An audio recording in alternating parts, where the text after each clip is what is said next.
மச்சான் நீங்களாம் கிளம்பி வீட்டுக்கு வந்துருங்க, நான் அப்பாட்ட பேசுறேன். சரியா? சரி வாங்க வச்சுறேன்.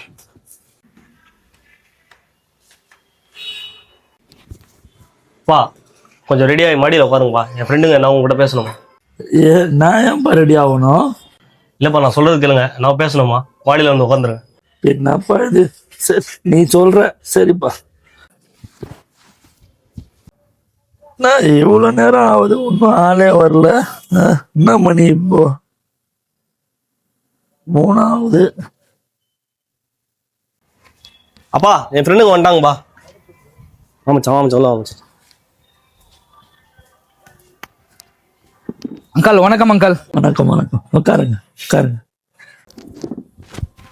அப்பா என் ஃப்ரெண்டு உங்ககிட்ட என்ன கேள்வி கேட்கணுமாப்பா?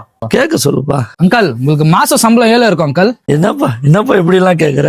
அங்கிள் உங்களுக்கு கை கால் தான் நல்லா இருக்கு அங்கிள், கொஞ்சம் நடந்து காமிங்க. என்னப்பா தேவையில்லாத கேள்வி எல்லாம் கேக்குறீங்க? அங்கிள் உங்க மூஞ்சி காமிங்களா, ஒரு போட்டோ எடுத்துக்கிறேன். ஏய் என்ன இது தேவையில்லாத கேள்வி எல்லாம்? டேய் ஷாயில், அறிவு கெட்டவனே, யாரா இவங்க பைத்தியக்கார நண்பர்கள்? ஏன்பா கோவப்படுறீங்க? இந்த மாதிரி கேள்வி கேட்டா கோவப்படாம? அதே மாதிரி தானப்பா நம்ம அக்காவை பொண்ணு பார்க்க வரவங்களாம் நல்லா சமைக்க தெரியுமா, நல்லா நடப்பியா, முடி நீளமா இருக்கா, இந்த மாதிரிலாம் கேள்வி கேட்குறாங்க. அதை கேட்டுட்டு நீங்களும் பண்ண சொல்றீங்களாப்பா?